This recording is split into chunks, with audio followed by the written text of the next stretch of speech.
Good evening and welcome to the April 28th, 2026 Covington City Council meeting. I hereby call this meeting to order. Mr. Could you call the roll, please? Yes, Councilmember Soltis, Councilmember Wagner, Present. Councilmember Hartsock, Here. Councilmember Harjehausen, Present. Councilmember Reed, Here. Mayor Pro Tem Porter, Here. and Mayor Smith. Here. We have a quorum, Your Honor. Thank you. Would you all join me in the stand? Mayor. Sorry. Can we get a motion to excuse Christina Soltis? I'll second. It's been moved and seconded to excuse Christina Soltis. All those in favor say aye. Aye. Any opposed? Okay, thank you. Thanks. Thank you. All right, now please join me in the pledge of allegiance. I pledge Allegiance to the flag of the United States of America and to the republic for which it stands, one nation, under God, indivisible, with liberty and justice for all. You. Do we have any changes to the agenda? Just one change, the annual Lake Point Development update has been postponed to a future agenda, so that won't be presented tonight. Okay, thank you. Can I get a motion to approve the, modified agenda? So moved. Second. It's been moved and seconded to approve the modified agenda. All those in favor say aye. Aye. Any opposed? Okay, up next are reports of commissions, Economic Development Council. Josh? Hello. Good evening, council. Good evening. Good evening. Just had a meeting last week, so I've got some new stuff to report to you guys. Among the many ongoing initiatives that we have that I've spoke about, I'll speak directly to some of the new stuff. So a couple of new subcommittees. We're trying this out maybe for something a little different. We're not a huge group. We're getting smaller actually. And being that we're a working organization, meaning that the things that with initiatives that we come up with, generally we have to go to work to make them happen. So we established two subcommittees that we think could get some of that work done. The first subcommittee is centered around the beautification and septet opportunities that we've identified. So we broke the business district up into 8 zones, and we now have a subcommittee that each month is going to evaluate one of those zones. We're going to send one of our professionally trained septet people out with them, and they're going to identify some of the opportunities both for septet types of improvements and also the concept of the beautification initiative that we have in mind. So just letting some of our different businesses know that there may be an opportunity for them to step it up a little bit. We've had some good success with that. If we just lean on our city manager to kind of lean on the manager. He's not paying attention. So where there's just a suggestion that maybe they could be a little bit better. That worked really well with Fred Meyer, for instance. You might recall that a couple of years ago, they went through a pretty significant improvement project. That was not just because they decided to. So we're going to go ahead and keep that up. So that subcommittee will report back each month on each of those zones. So 8 months from now, we should have covered everyone, and we'll see what we can accomplish with that. Subcommittee number 2 is centered around a group of individuals that are interested in providing input to the kind of the health and wellness concept that we want to apply to the future community center project, and see how we can implement some business friendly types of programs within that. So that group will be meeting also pretty regularly and whatnot. So we've got that. We did establish new B2B, business to business routes. It's an ongoing project that we've been doing for quite some time, but we have a renewed commitment to making that happen each month. And we have a pretty significant idea of what we want to accomplish within those meetings. So that'll start this month. And then CETUS, Dana at the chamber requested CETUS's help in supporting her with a business roundtable that she has in mind. We've tried those several times, and attendance is typically a little spotty. So we discussed a lot of strategies around how can we get people to attend. And perhaps that centers around asking not just for them to come and maybe listen to us, but we're asking for their help in helping to understand from their viewpoint what both the advantages of doing business in Covington are, and then what maybe some of the disadvantages that they're seeing. This would, for CETUS, it would be helpful as we engage in this kind of marketing concept that I've spoken about before, about how there may be a perceptive difference between really the value of doing business in Covington and what some other businesses see. So understanding that from our actual business community could be pretty valuable. So we'll work on that. We're hoping to get some good attendance, and we'll see how we can do this time. And that's about it Okay, for great. CETUS. Any questions for Josh? Thank you. Yeah, Yeah, thank you. of course. Good stuff. Thanks, guys. You told me there may not be a youth council update. Is there anyone online? There's a youth council meeting currently happening. Oh, okay. So we'll go next to Arts Commission. No? Nope. Okay. Equity, Cultural and Social Justice Commission? Moving through tonight. Somebody online. Oh, is it? Felicia's on my. Okay, great. Hello, is Hello. everyone able to hear me? Yep. All right, and it doesn't look like I can turn on my video on this, so No worries. I guess I will be video off. All right, Felicia Daniel, I am the vice chair of the ECSJ, and we have quite a bit to report out. So we were happy to say that we did have a full committee, but unfortunately last week we did end up losing one member, but we also gained a member. So we're currently at 6 positions filled. Last Thursday during our April meeting, we did have a pretty packed agenda. And so we reviewed our survey results for our Civics 101. We did receive a grant application, and we also talked a lot about Juneteenth. We have regular discussions every meeting about our calendar celebrations, and then we're also starting to review our work plan again. And so for our main meeting, we will focus on finalizing a Civics 101 pilot plan and our Juneteenth recommendations for the City Council. And so I'm going to go into each of these topics. So for our Civics 101, we received 20 responses on that survey. The commission was very pleasantly surprised and happy that we got 20 responses. And what the results indicated is that from the community, there is an appetite for a Civics 101 program. A really common interest we saw in the results was budget transparency, project and land use decision making. And survey respondents also indicated that if any course were to become available, they would prefer a hybrid format. And so our group is going to use these results to create a pilot program. So we're going to be proposing to the council a smaller course that would be targeted towards the youth. We were thinking specifically like within the 4th to 6th grade age range, and that would be piloted in 2027.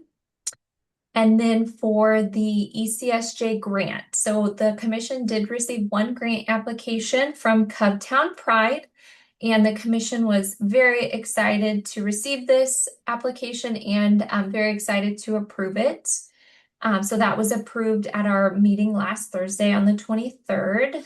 And then just in general, the group is very excited about the Covtown Pride event, which is happening on June 20th, because it aligns pretty closely with the goals of the commission. And then we also do plan to attend this event. So we've all been signing up to volunteer, and we definitely encourage others to join the celebration. And then for Juneteenth, so we will be requesting that the city council hold a proclamation for Juneteenth this year. We are hoping to also partner with the Covington Library to see if they can host some type of storytelling event. And then finally, we are developing a recommendation for a future Juneteenth celebration. And that is all I have to report out.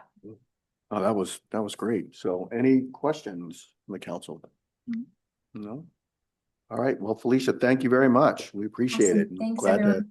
see the commission up and running. Okay, now up to Human Services. Leslie.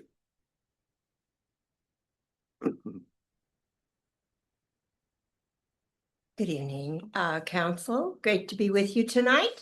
Haven't been in this public meetings for some time, so I'm sure you miss me. And I'm back on the Human Service Commission, Leslie Hamada, as a commissioner after a hiatus or doing other things. So happy to report tonight. And one of the big highlights, starting right off the bat, was my second meeting where we met with the joint City Council and the Human Service Commission.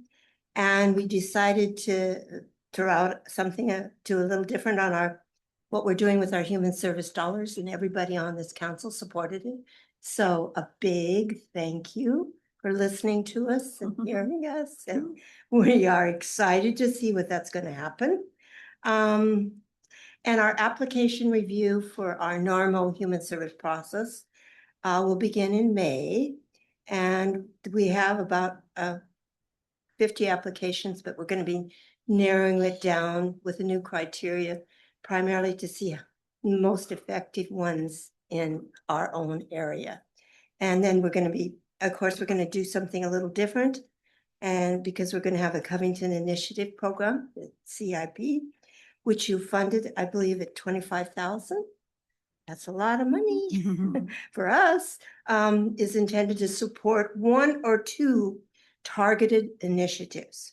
With early discussion, we had a meeting and last week, and we decided that perhaps there's a potential, because there's been some groundwork done on the senior shuttle that they've been asking for in this area, and they've kind of got prepared.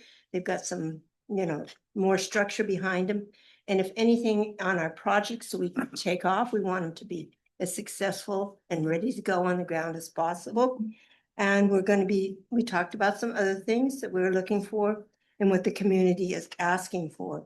And to me, this is one of the exciting things, is why I came back on the commission, is I want to see things happen in Covington, because we don't have a whole lot going on for our youth, especially, which is one of my pet projects for years, and seniors, another pet project, because I'm one of them. And we had discussion around a marketing and outreach plan, and we're going to be including in the following of that, it looks like we're going to do something at the library in the latter part of the year.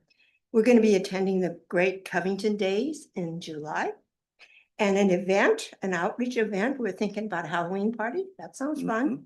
In October at Covington Place Apartments. And that's about covers it so far. So if you have any questions, I'd be glad to entertain. Yep. Any questions? Thank you very much. Okay, thank you.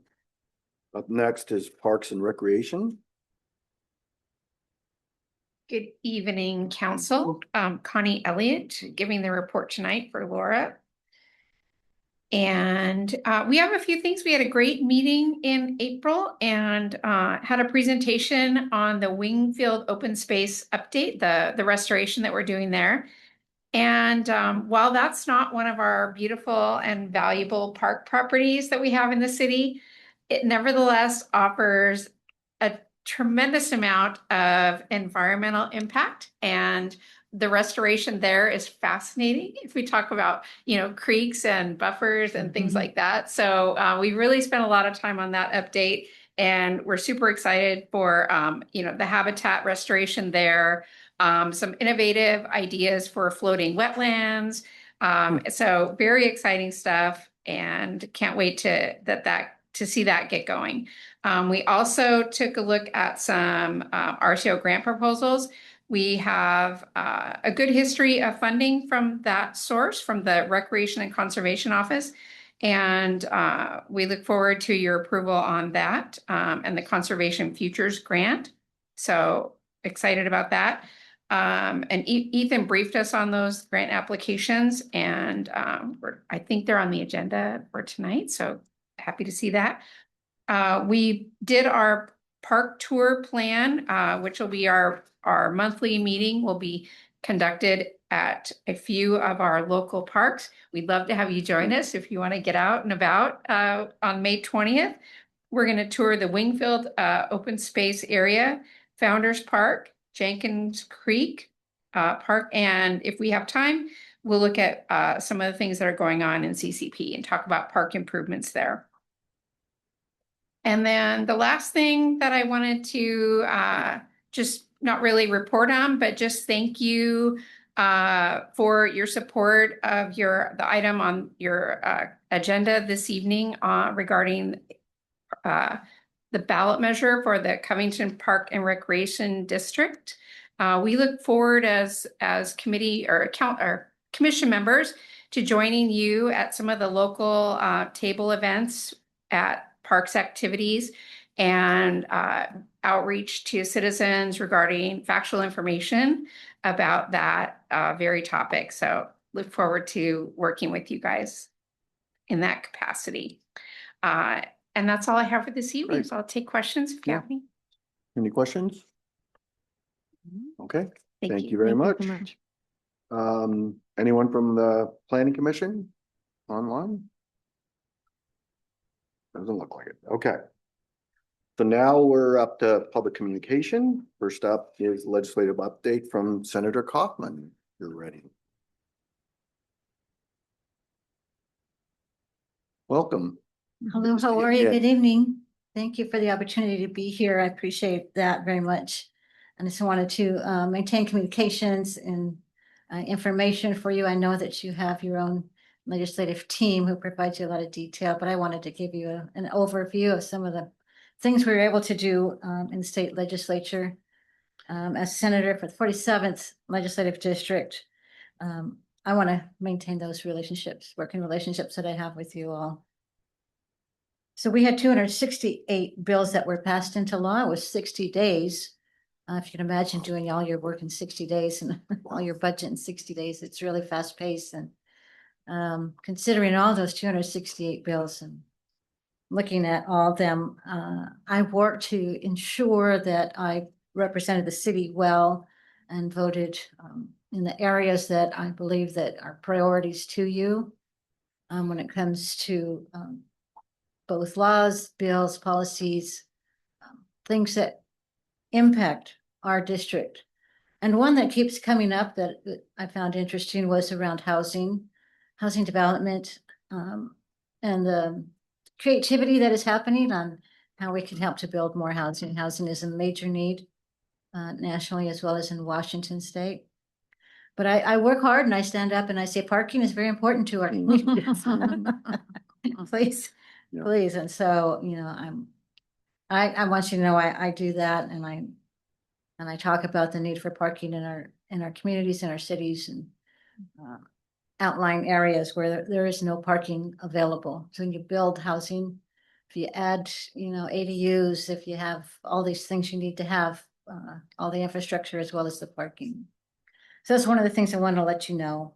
I did have over 4,000 constituents from the 47th district reach out to me during the 60 days, which is a tremendous amount of contact. So that was really good to hear from folks and hear their positions on various bills and budget and priorities and resources. We do get a lot of calls regarding unemployment insurance, which my office is happy to help any constituent with their unemployment insurance. Please feel free to let folks know they can reach out if they're having any problems there. That's one of our major things that people call about is unemployment insurance, getting that process. So know that we are a resource for you and constituents. I was also visited by the Covington Youth Council during legislative session. That was a blast to have them there and, you know, provide a short little tour and to hear about their priorities. A very strong group of youth on the Youth Council. So they came forward very prepared, and it was great to see that. So great job on your Covington Youth Council. In terms of policy, there are a number of things that I wanted to share with you. One of the things around that happened at 47th is the floods that happened in December and how it impacted so many people in the district. So there's a number of things that we did. We created a flood caucus. So a number of legislators came together to discuss the floods and how we can improve access and opportunities, resources to people who have been impacted, businesses impacted. And one of the things that came up was around if you're a homeowner or if you're purchasing a home, it's required that you are informed if this is a flood zone or flood area, if you have potential of being flood. But renters do not have that. And I know a number of multifamily homes were in that flood area. So there was a new law that that renters must be informed of that potential. We also looked at a statewide energy assistance program in Washington State. So that was put together in a much more formal sense and with some significant funding, and put that into law. So that was really good. We also expanded the senior citizen and disabled military property tax deductions. So that's up to $7,500 deduction for seniors and their property tax. And of course, $375,000 for Covington Aquatic Center renovation. I know the request was more than that, but I got all I could in that for the aquatic center, and felt very happy, and people were pleased to hear about that wonderful resource that you have in Covington. Also, there's $2 million for the signature point levy system, so that can be repaired and up to spec. And so it'd be more than just maintenance, it would be an actual build. So that was really important. As chair of the business committee, I really wanted to look forward and provide a much more positive and leaning approach to all these budget deficits that we face, have been facing. And that was to how do we grow the economy and how do we have economic development within the state that can be coordinated and be successful. And so I ensured that we had additional funding in the operating budget to create a statewide strategic plan for economic development, taking in all the sectors, the workforce development needs, all these coordinations. So I'm real excited about that and how we can work together. I did visit a number of businesses within the district and actually held a business roundtable. And so that was, it was really good to hear from big and small businesses on what's happening. This is also home to a number of aerospace and aerospace manufacturing businesses. And we held a work session on the space industry and the space economy and how we can partner. I know a number of federal partners have come forward looking at this district in particular for the space economy, knowing that we have a number of businesses here that do that. So that was another one of my focus areas. And then also working on developing an increase in the business and occupation tax deduction for small businesses. So it went from 250,000 deduction, $250,000 and to, that was 125,000 went up to 250,000. So it doubled that, so that businesses, the first 250,000 is not subject to the B&O tax, which is, the entire focus of wanting to help develop and support businesses in Washington State. I visited a number of credit unions, banks, and small businesses, manufacturers.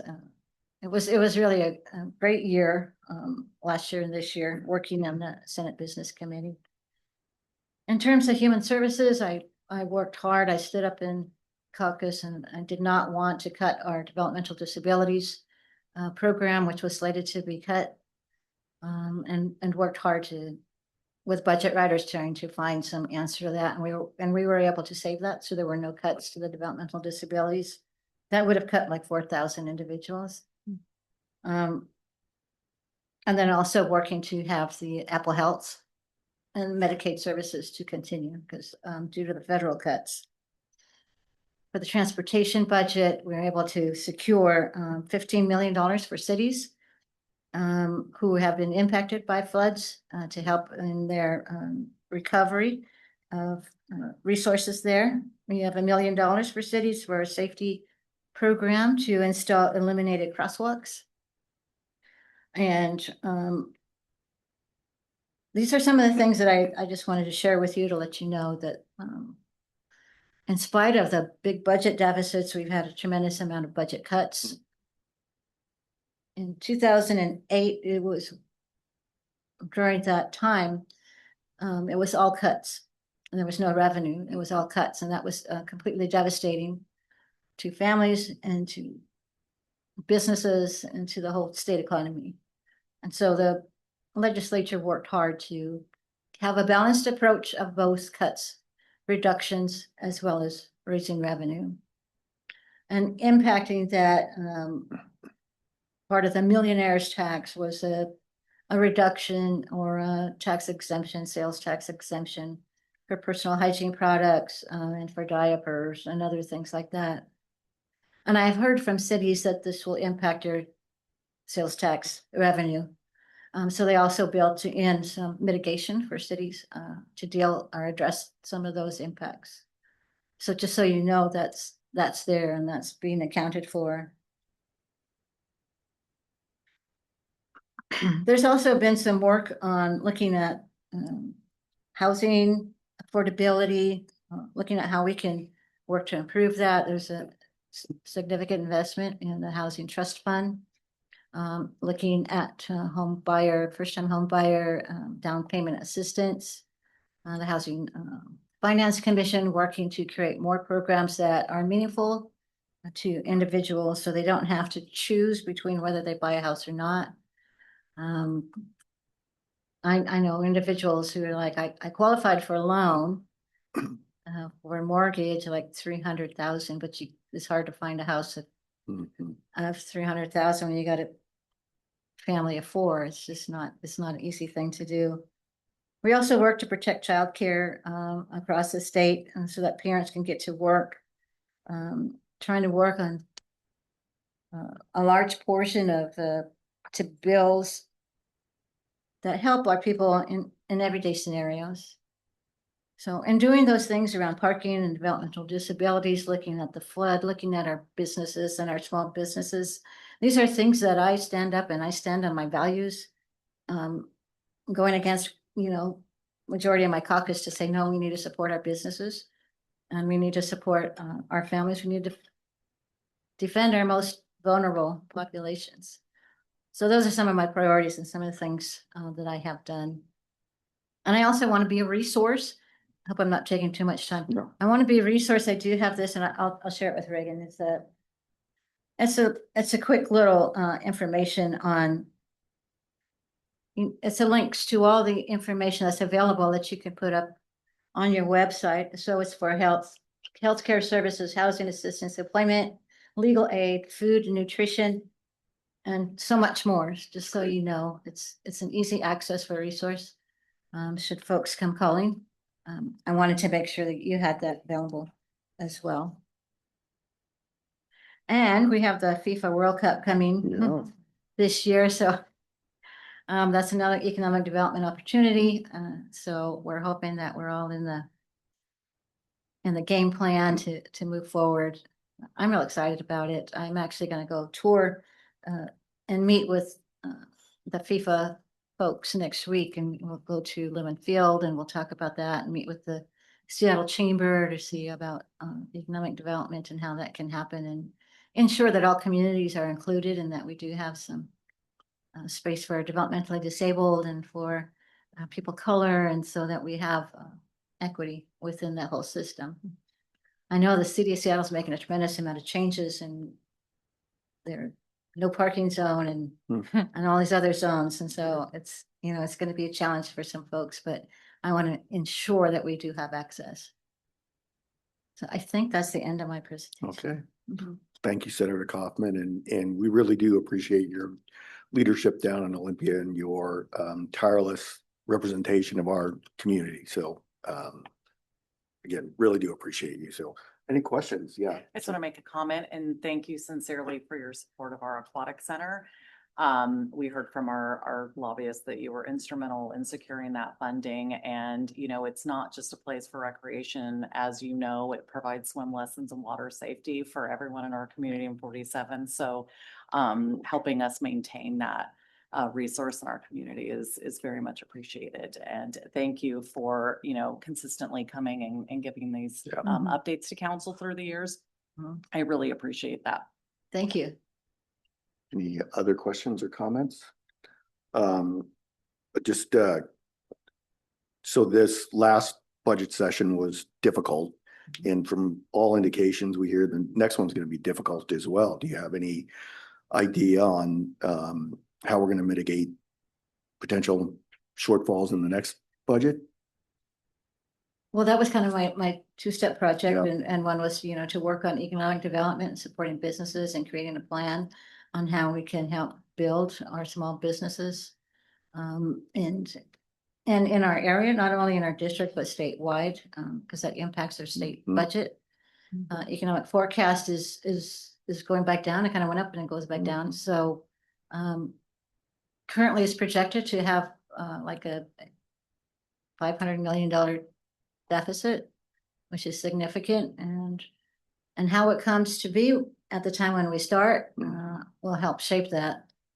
And that was actually my question today. We had a meeting today on this, and I said, so does that mean we're going to do the revenue and the reductions at the same time again? And it's kind of like we don't know yet until we get there. But that is something that we face, as I'm sure you face as a council, to have budgets go up and down, and it's not always easy.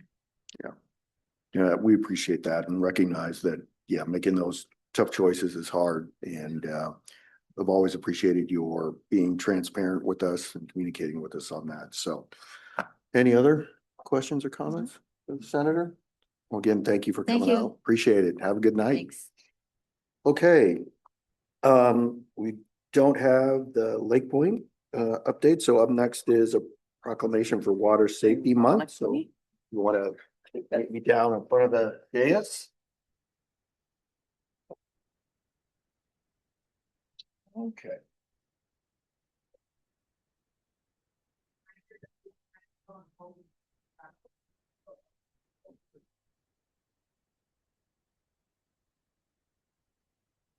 Thanks for joining us, Connie. Appreciate it.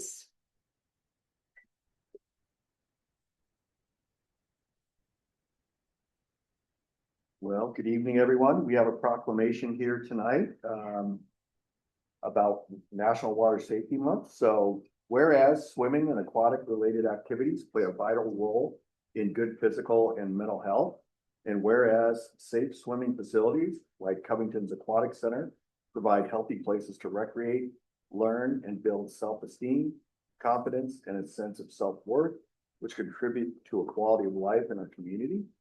And whereas it is vitally important to communicate water safety information and provide water safety programs to families and individuals of all ages, since water safety education prevents drownings and water-related injuries. Now, therefore, we, the City Council of the City of Covington, do hereby proclaim the month of May 2026 as National Water Safety Month in the City of Covington, and encourage all citizens to join in this observance by attending programs and pledging to be safe swimmers at the Covington Aquatic Center during the month of May and beyond. So I present this to you, Connie. And if you would like to say anything, the floor is yours. I do. I would. Thank you so much. We appreciate the council's support. And as you know, Covington has a long history of leading the region in water safety programs and education. So I just want to thank you for supporting this and for the proclamation on behalf of our Parks and Recreation Commission. Thank you. We're public when you need them. Yeah, exactly. Well, that's a picture party. Yeah. They're there, you just don't see them. Yeah. They're all Okay, online. let's get a picture. 1, 2, 3. Got it. Thank you. Okay, thanks. And council, you Appreciate it. can stay there. Oh, yeah, that's totally. You. I appreciate you. We're all blue, look at that. Yeah. Yeah. Okay, 1, 2, 3. Got it. Thank you. Thank you Thank for you, coming out. appreciate it. Yeah, Thank you. good seeing you. Thank you. Oh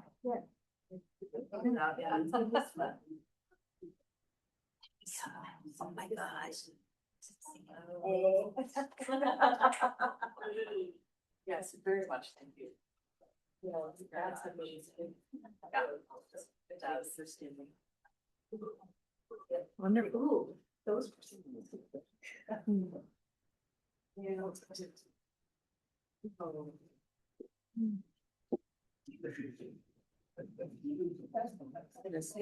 Anybody on there?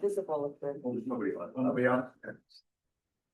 Up next, is public comment. Speakers will state their name or organization and whether they are a Covington resident. Comments are directed to city council, not the audience or staff. Comments are to be related to city business. Comments are not intended for conversation or debate and are limited to 4 minutes per speaker. For attendees participating by Zoom, click the raise hand button. For attendees participating by phone, dial *9 to raise your hand. Once the city grants permission to speak, press unmute in Zoom or dial *6 to unmute by phone. Anyone in the council chambers wanting to address the council? Anyone online that would like to address the council at this time? Seeing no one raise their hand, we'll close this first public comment session, but there will be another opportunity for public comment near the end of the agenda. Up next, approval to the consent agenda. We have a motion. So moved. Second. It's been moved and seconded to approve the consent agenda. All those in favor say aye. Any opposed? Okay. We're now up to new business. Consider appointments to the youth council. Does the council wish to take action? Yes, Debbie. Thank you. I would like to make a motion to select Lamar Al-Kagaroli. I know that Akaragali, thank you. To serve on the youth council. I don't have the position number. Position number 5 on the youth council for term beginning July 1st, 2026 and expiring on graduation from high school. Great, thank you. Is there a second? A second. Okay. Been moved and seconded to appoint Lamar Karagali to position number 5 on the youth council with the term beginning July 1st, 2026 and expiring upon graduation from high school. Debbie, would you like to speak to your motion? Yes, thank you. Lamar comes across as being very confident and she has quite a bit of leadership background for a freshman in high school. I believe she said she was. She's an ASB officer and she wants to work very strongly with the youth council to bring voices to those that are underserved and may not be heard. She had some great ideas. She feels that there are students out there that are detached from what's really going on in the community. And something that we hear very often from our interviewees, and that is that there's just not enough places for our youth to get together outside of school hours. So she wants to help with that and then also to support people with special needs. And she feels that because there were budget cuts in the school district, that they need to continue to provide resources that may not be there right now. Thank you, Debbie. Beth, do you want to speak to your second? Yeah, Debbie covered most of what I was going to say, but I think one of the things that she really, when she talked about change that she'd want to see in Covington, she wants us to be a community where everybody says, yes, Covington supports those in need.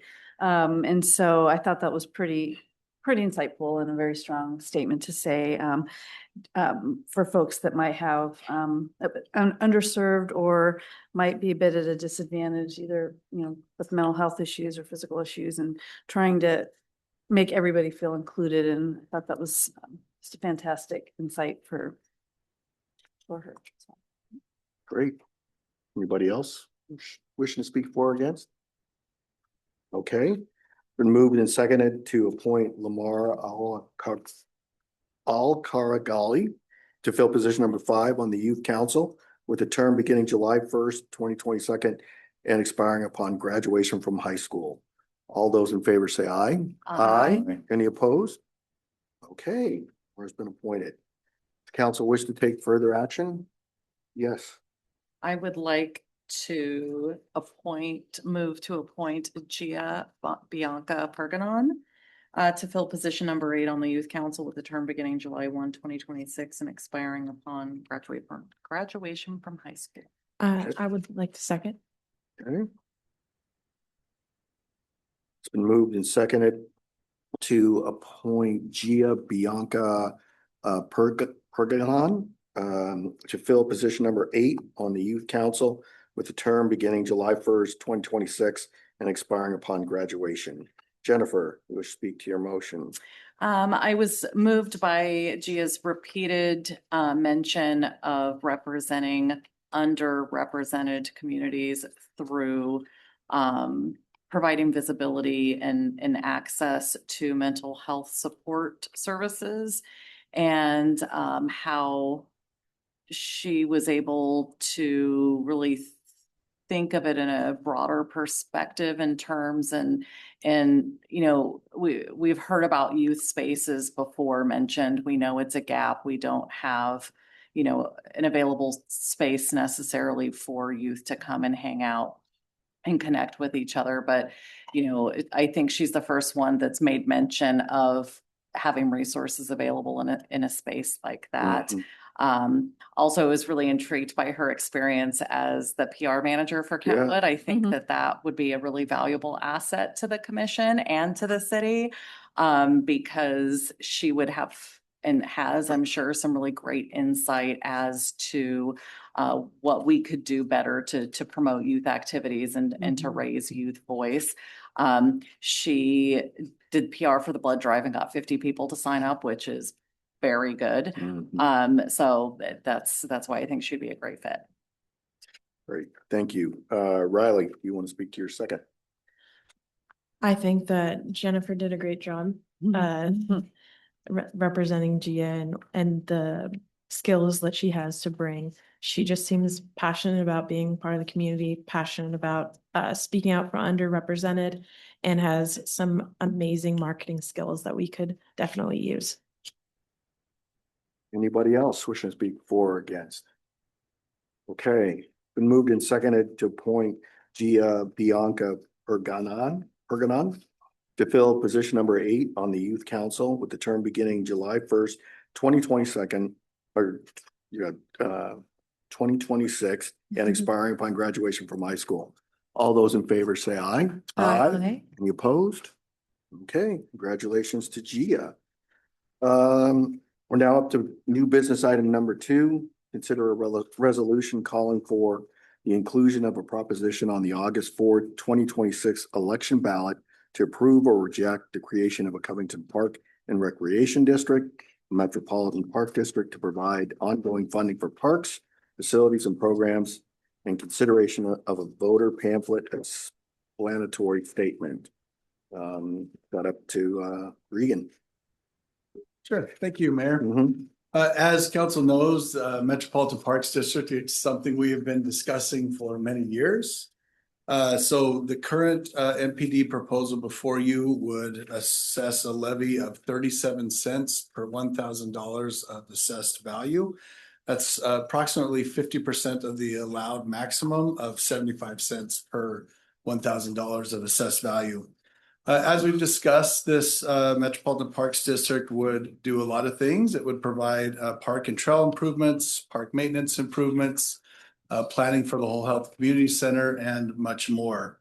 Council asked for this to be placed on the August 4th, 2026 ballot. And so tonight it's before you to approve a resolution to include that on the ballot and to approve the explanatory statement that will be included in the voters pamphlet. So we're happy to answer any questions if you have them. Any questions for Regan? Okay, the council wish to take action?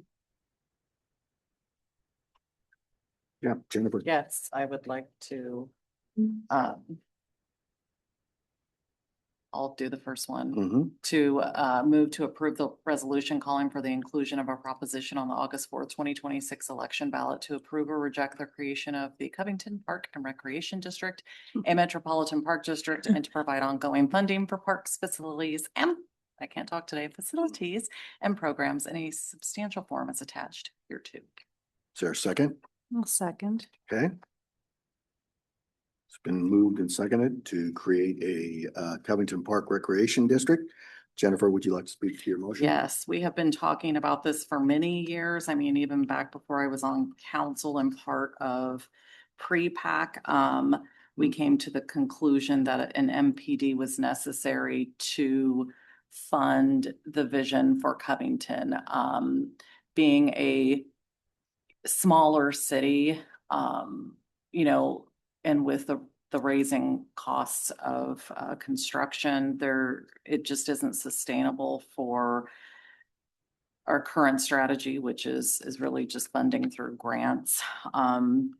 So I'm excited to provide this opportunity for our residents, so that they can experience a consistent and sustainable funding stream. And so that we as council can also depend on that funding stream for future decision-making. Great. Beth, wish to speak to your second. Yeah, I think one of the fundamental components that I appreciate about this too is that there's a great deal of transparency about what we want to start with and what that money will go for, and appreciate the opportunity for the voters and the residents to have that power to say yes or no. And I think it's a very important part for them to be involved and to buy in on what's going on. So I'm looking forward to having this on the ballot and hoping that we can get some approval for maintaining and expanding our park programs. Great. Anybody else wishing to speak for or against? Okay, it's been moved and seconded to approve a resolution calling for the inclusion of a proposition on the August 4th, 2026 election ballot to approve or reject the creation of the Covington Park and Recreation District, the Metropolitan Park District, and to provide ongoing funding for parks, facilities, and programs in substantial form as attached here too. All those in favor say aye. Aye. Any opposed? Okay. Does council wish to take further action? So, yeah, Jeff? move. Second. Okay. Been moved and seconded to approve an explanatory statement in substantial form as included herein as the explanatory statement for the Metropolitan Park District proposition to be included in the voters pamphlet for the August 4th, 2026 election. Jeff, do you wish to speak to your motion? Well, if we're going to put this on the ballot, we do have to have an explanatory statement. And I believe that the one that is before us in the blue sheet is very concise and will work. Thank you.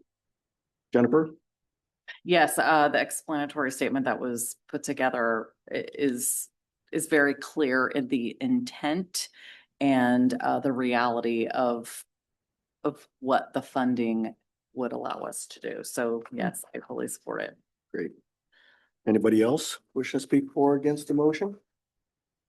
Okay, been moved and seconded to approve the explanatory statement in substantial form as included herein as the explanatory statement for the Metropolitan Park District proposition to be included in the voters pamphlet for the August 4th, 2026 election. All those in favor say aye. Aye. Any opposed? Okay. Up next is new business item number 3. Consider appointments to the pro and con committees for the 2026 Metropolitan Park District ballot measure. And I think that's Regan again. Sure. So now that has been included, the resolution adopted, the council needs to appoint a pro and con committee to write statements for the voters pamphlet. You can appoint up to 3 on each committee. And those that submitted to be included are, their names are included in your packet tonight. So, quick question. For these motions, it looks like we can appoint everyone that we want to appoint to those committees in one motion. I believe that would be fine. Yeah. Okay. Council wish to take action. Yes, Debbie. Thank you. So I would like to appoint for the pro committee. Do we start with Mhm. one committee? Okay. Yeah. For the pro committee, 3 candidates that have submitted their names: Casey Hogan, Kalawali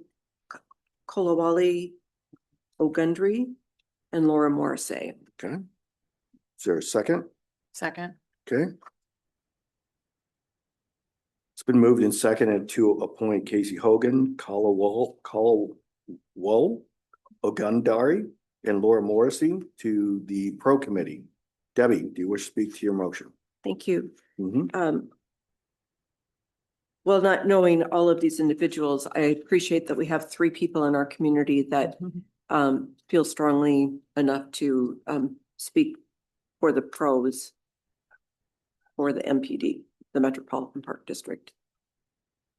Okay. Jennifer, speak to you. Second. Yes, I agree. It's actually great that we have 3 and can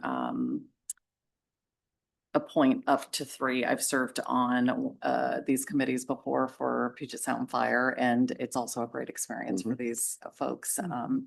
And it's a great avenue for the city and the residents to hear from, you know, residents, not those in positions like we are, and give them an opportunity for a kind of just resident to resident approach. So. Okay. Anybody else wish to speak for or against? Okay. It's been moved and seconded to appoint Casey Hogan, Kalawal Ogundari, and Laura Morrissey to the pro committee. All those in favor say aye. Aye. Any opposed? Okay. Council wish to take further action? I would like to move to appoint Gary Kavanaugh and Justin Hollenbaugh to the con committee. Is there a second? Second. Okay. Been moved and seconded to appoint Gary Kavanaugh and Justin Hollenbaugh to the con committee. Beth, do you wish to speak to your motion?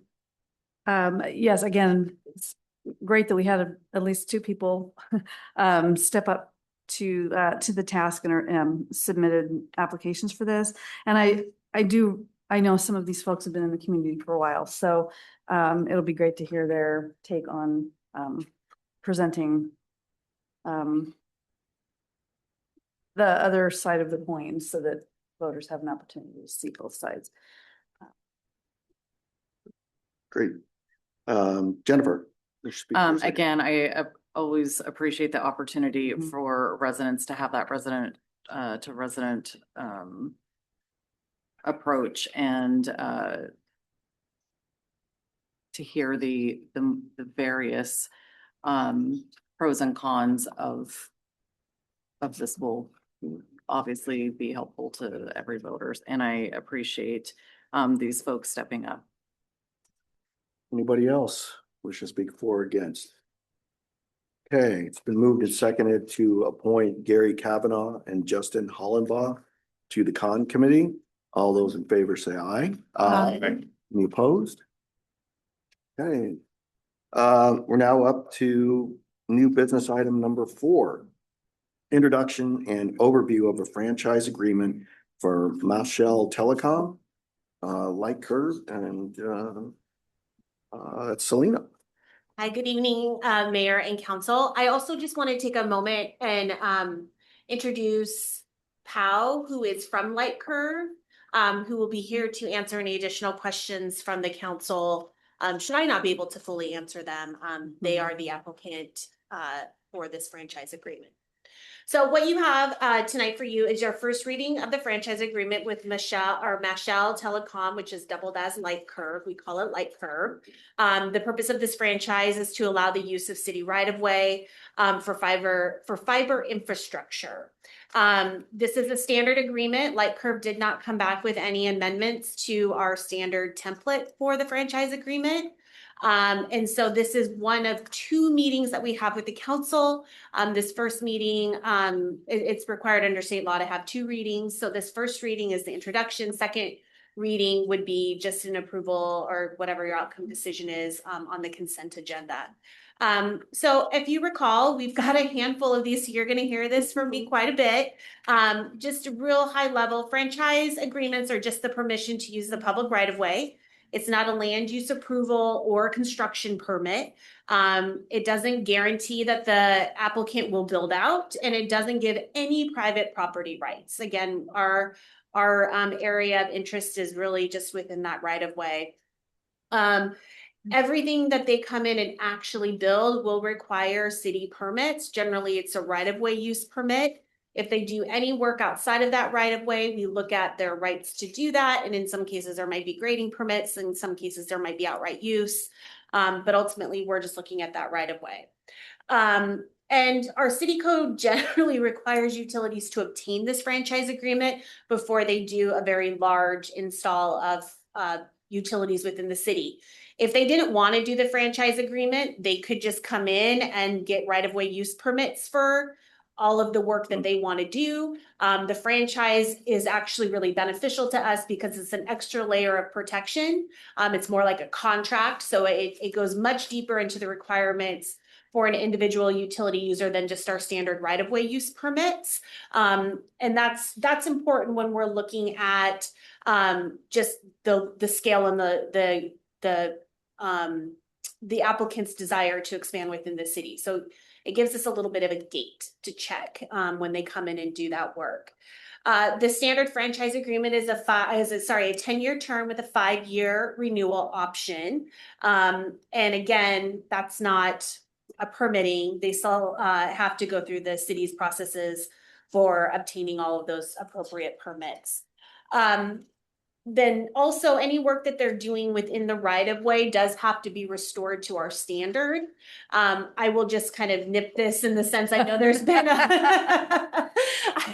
been a lot of concern around, the amount of new paving that is occurring within the city, and then these franchise utilities coming in after that. There are checks and balances for that process. So, we've got levels in which if a road is less than 5 years, anybody who comes in and does any kind of cut and or patch, they have to pave intersection to intersection. So, and if they don't want to do that, they actually have to come to the council and ask and propose an alternative. That's not an administrative decision that Dawn nor I get to make. Roads that are beyond the 5 years, they're required to do those patches, and we make sure those patches are to our standard. Right now, our construction inspectors, with the few franchises we already have underway, are actually walking the routes with the utility prior to, because if there's some areas, particularly in our older neighborhoods, that we know if they touch that asphalt, it will crumble, then we might need to talk about what that restoration looks like. So right now it's kind of new for us as well, because we haven't had this many utilities come in a very long time. So we're trying to step through that very succinctly. So as far as Light Curve's application, the information is there in your packet. Ultimately, they're looking at their service area as the city of Covington. The map in the packet just shows a small portion within Covington and then a section that's actually in King County. We have validated they're working with King County for that portion. Their goal was just to come in with that section first and then evaluate how they extend further into Covington. So based on the verbal from them, they do plan to look at the entire city. And that their build out schedule is generally estimated from the minute that they get this approval to getting their permits. They plan to move within 9 to 12 months. We did receive a couple comment letters. The city doesn't respond to comment letters on behalf of the applicant. We actually provide those to the applicant and we say, you need to reach out to them before you come in with your permits to make sure there's coordination. We do a mass mailing as part of the franchise agreement that goes to every agency in the state that has any type of SEPA or development review authority, as well as our neighbors. So our cities also, our adjacent cities also get that information. Other than that, this is a pretty standard franchise agreement, and I'll just hand it back to you, Mayor, if there's any questions. Thank you, Selena. Any questions? Yeah, yeah. So I think I had this conversation with Regan last night, and thank you for talking about the restoration that would happen, especially some of these areas that have just recently been repaved because utilities have gone in for somebody else. And at some point, do we limit the number of franchises that we will allow at some point? Because people will get tired of constantly having a road chopped up for, 3 or 4 or 5 or 6 different applicants that want to franchise. Yeah, and I'll just answer that. And I think it's hopefully aligns with how Regan and I discussed it too. Obviously, the council has discretion over who you give franchise agreements to, right? The thing that we have to be mindful is that discretion is guided by the state law. So we can't be arbitrary and capricious. We have to be fair and consistent.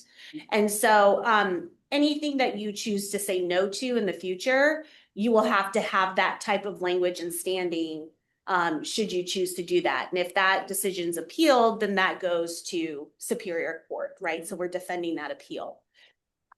Generally, from a staff perspective, and Don and I have talked about this with Regan and Mark, is that it doesn't hurt to have the paper agreement, right? Because it doesn't always guarantee that the build out's going to occur.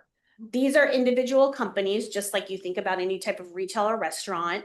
They're going to look at their capacity. What does the road have to offer, right? Is there even space for them by the time these come in? What's the competition levels like already in that area? And they're going to make their own business decision.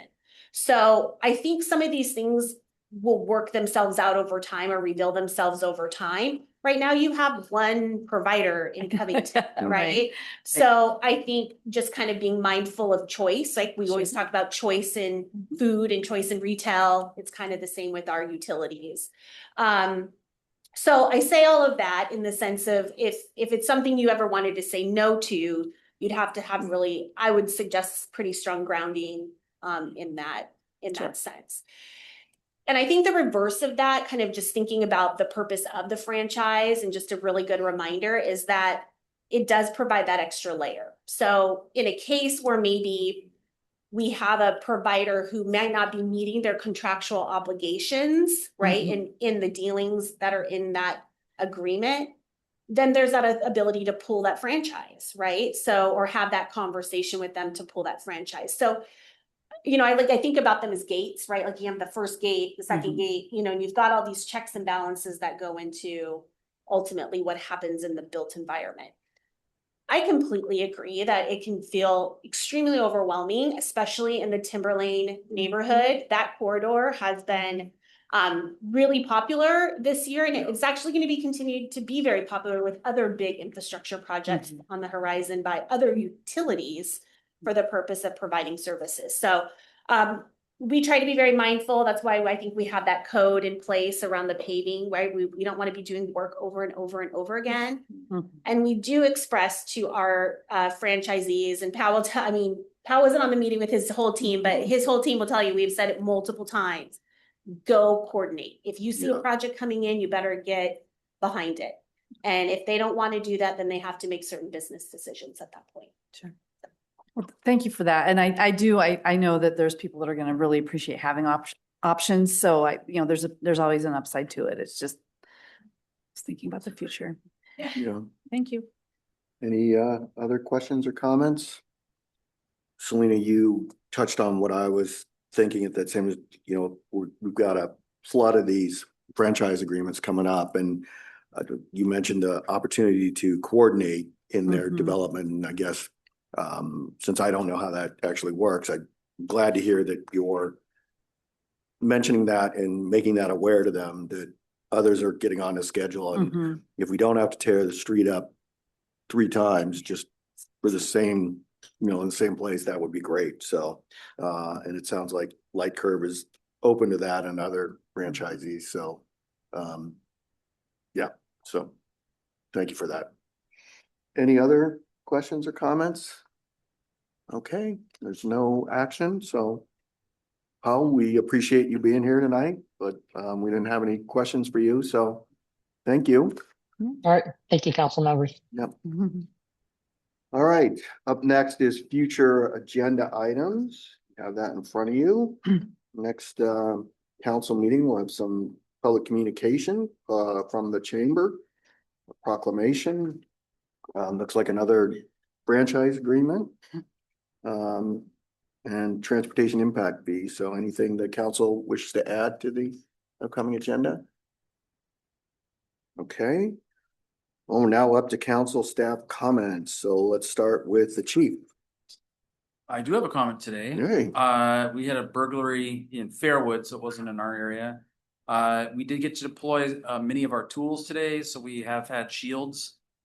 We deployed those for this burglary. It was an occupied or unoccupied house where a guy burglarized it and remained in it. We also deployed our drone, which was very helpful in keeping this guy in the house, which unfortunately he was in the attic for a few hours before we were able to get him out. But our tools were very, very helpful for this call. So again, thank you for your investment in those things. Thank you. That's it. Next, Dawn. Good evening, Mayor and Council. Nothing from me tonight. Thank you. Thanks. Thank you, Dawn. Ethan. Did we lose down there?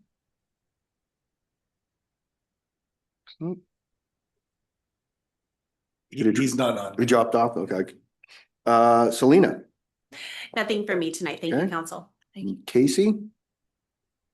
Nothing for me tonight either. Thank you. All right. Thank you. Mark. There's no executive session and I have no additional report. Thank you. Okay. Regan. Thank you for signing up for the plethora of tabling events that we've sent out to you. Our hope as we sent out originally was that we could have two either commissioners, council members, or some mix at each of those. It turns out to be able to have people, staff at many of those tabling events. If we have one council member or commissioner signed up, we're going to do our best to have a staff member there. So several of us are signing up for many of those so that we can make sure to get the word out now. And thank you. I know it's already started. Jennifer and Sean, you did that. So thank you. And that's all I have. Okay. Krista. Nothing for me tonight. Thank you. Okay. Riley. Yeah, thank you.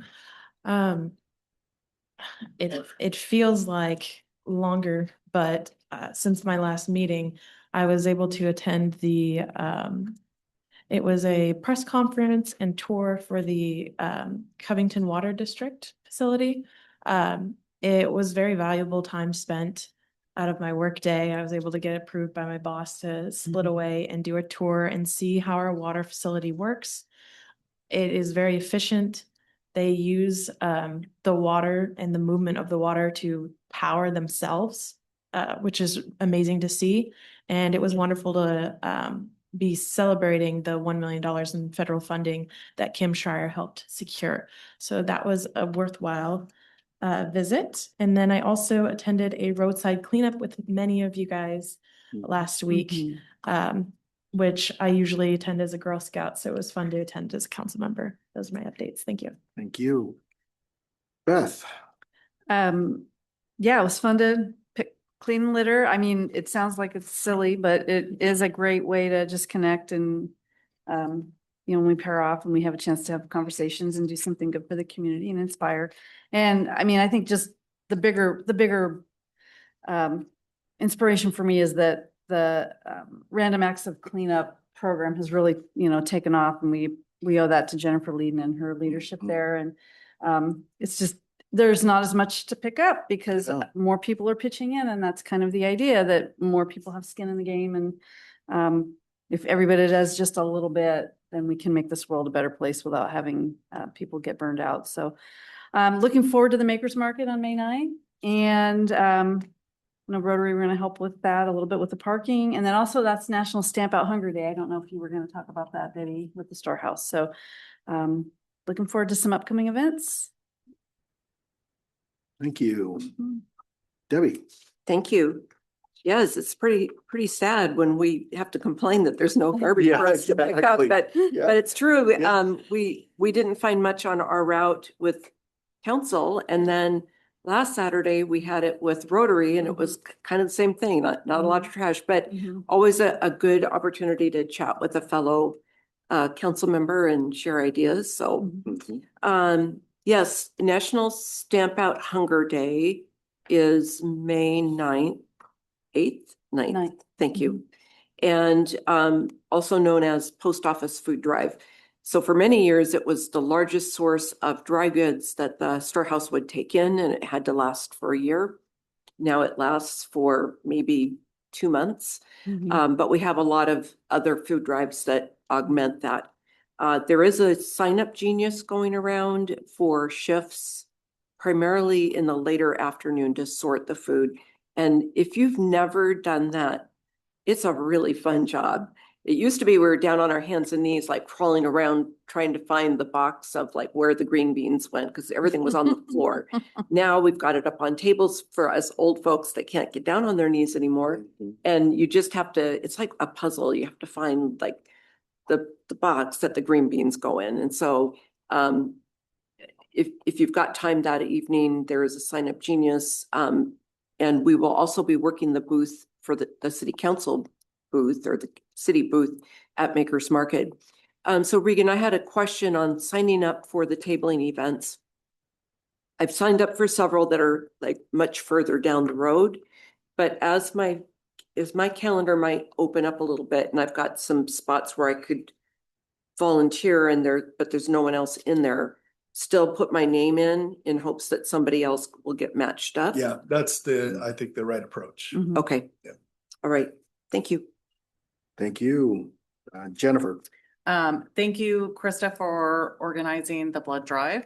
I appreciate that. It's such a convenient space to pop over on my lunch break and donate. So thank you. And I prefer it to the buses because that way they can do either arm.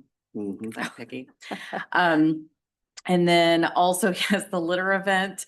I enjoy it as well because we do get to chat and we, as council members, don't get to really chat with each other because we're sitting up here on a dais all the time. So not in a large group, only in pairs, just to clear. Yeah. Mark's freaking out over the PMA stuff. And Girl Scouts will be out picking up litter on Saturday. So I don't think we're going to join because we're going to be camping. And yes, MPD tabling event went really well. It was a gorgeous day. I saw Sean had some really great feedback that he sent over to Regan, and I just haven't sat down to share any feedback. And I thought, well, I can just say it. It is probably not surprising that a lot of people that I spoke with are not Covington residents. And I think we're going to continue to have that challenge. Because the way the booth was set up there, I found myself just approaching people. And so I would just say, hi, I'm one of your council members, just to open it up. And so that usually would lead to, oh, well, I don't live in Covington. And so then I was like, oh, well, never mind, enjoy our parks, you know. But I think that that's something for us to consider some strategy for really making it efficient. So if people have ideas on that, because we do have a lot of events, it's a lot of staff time, council time, commissioner time, and we don't want to use it in a way that's not as effective as possible. I personally don't necessarily have any suggestions, but I did want to throw that out there because at least at soccer, I would say it was almost 50-50 as to whether or not they were a Covington resident. Yeah, usually it's about a third actually of Covington residents in our athletics program, maybe a little higher than that. And that is something we considered. There is a condensed area where people are, but we are going to get a good number that are not Covington residents. So I think what you're saying, if we wanted to consolidate some of those tabling events maybe we could remove them from the athletic ones because Because it is such a we will get high- the same people there pretty much each week. When the different season, like when it goes from soccer into football, it'll change a bit of the different people. So, maybe we do a couple of 1 or 2 tabling events at each season. Yeah, and I think the tournament was a good idea and we just lucked out that it was a gorgeous day. I did get feedback that people had heard about the MPD, not from everyone, but definitely some were not surprised. And the other thing I was going to mention is at least what I felt was important to convey was that it's important to actually vote in August because that is such, like we can't tell them to vote yes or no, but we can encourage them to vote and really tell them why it's important to vote in August because that isn't a highly, I don't know what the word is, turnout. There's not a lot of turnout for that election. And I explained why we were doing it in August because we do have more opportunities for touch. So that's what I learned from it. My strategy, the handout is super clear and super informative. And I really liked having that monthly piece in there. People really did clue into that bottom line. How much is it costing me? And people really responded well to the boards. I didn't notice, and maybe some of those, I think there were two sets of 2, but the wind was a little crazy. I don't think Jenkins Creek was on the board, if that could be included, because I did get some questions specifically about it. I think it was CCP, Founders, and Town Center. So including Jenkins Creek, I think would be a good thing to do. So that's my feedback on MPD. Overall, I think it went well. I loved catching up with Sean Conway. And then tomorrow I have Raya Management where we set the agenda for the upcoming forum meeting, so I'll give an update on what actually happens at the forum after that meeting, which is next month. And that's it. Thank you. Jeff? Nothing tonight. Okay. I just have a couple things. The Puget Sound Regional Fire Authority held its April 15th meeting last week, and a couple things on the agenda of interest. The fire chief has the ability to grant a meritorious service award for people that save a life. And he presented one to Jovan Meconico at the last meeting. And this is of interest to us because there was a person that was having cardiac issues at the Covington LA Fitness. And Jovan is a trainer there. Immediately saw this person was in trouble, began CPR, was organizing everyone, and basically had the person revived before the RFA even arrived. And so we were able to honor him, and the person survived. So the chief was just very impressed. And again, just likes to stress if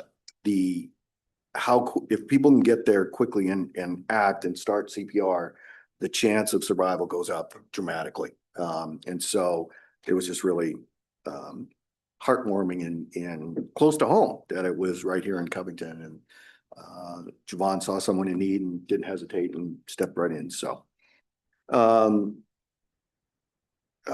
lot of stuff, but I'll just go into that next thing. The department is recognizing they're bringing in a lot of new residents. We're talking about expansion into other municipalities, and each of the city is wanting to continue to communicate with its residents the benefit of this RFA. And so the RFA is looking for ways to present their information. So they're going to have a dashboard, and I've got a copy here and I can send one out as well.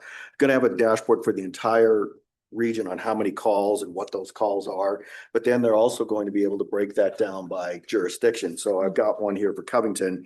For the month of March, there were 247 emergency calls. Only 3 of those were for fire, and the vast majority of you, which you can imagine, are EMS, emergency medical services. So I think it's going to be really good to help show what the fire Regional Fire Authority is doing in each of our communities, where the calls are going, and be able to allow us to track and in the future, move resources to those areas where there may be more need. So look forward to seeing that. It should be up on our website here shortly. I attended the Arbor Day celebration at Jenkins Creek. Christina Soltis and myself did that, as well as city staff. There were about 12 kids from their leadership program came out, and we learned a lot about Jenkins Creek, the native habitat, how trees are connected to salmon and how it's connected to climate change. There was one young man there that could have led the program.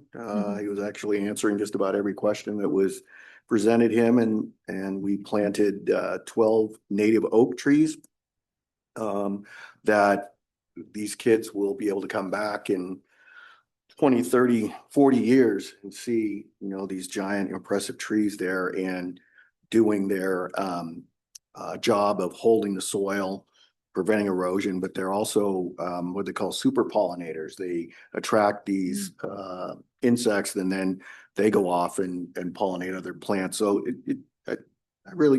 it's hard, I think, in that moment when you're that young, you don't really recognize how moving these things are, but later you'll look back and say, wow, I planted that tree when it was this tall. And I really enjoyed that. So, and I know the school really appreciates it, and they're looking to do another salmon release as well. I guess the group they were working with had some changes, but they're going to continue to work on that too.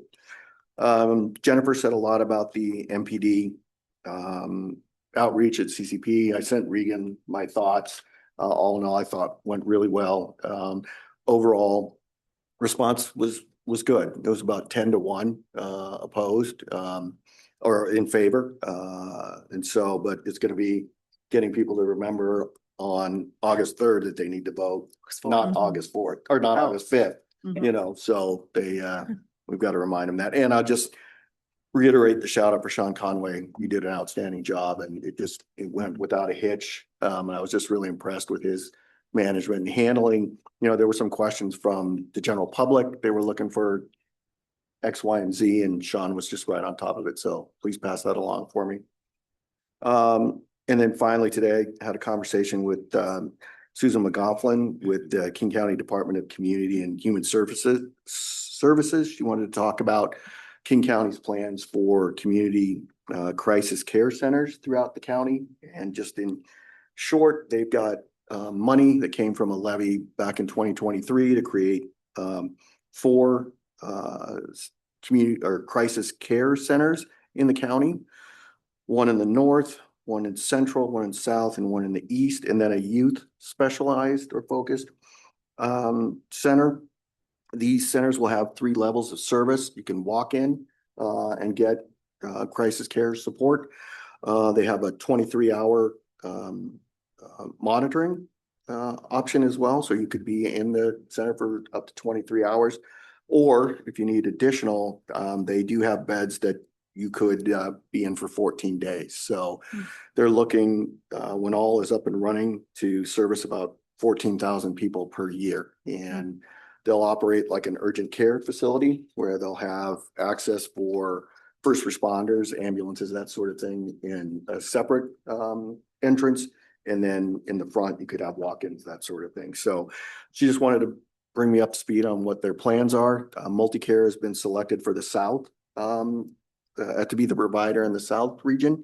They are currently looking for locations right now and should have something to present to King County end of June on locations that they're preferring. So stay tuned.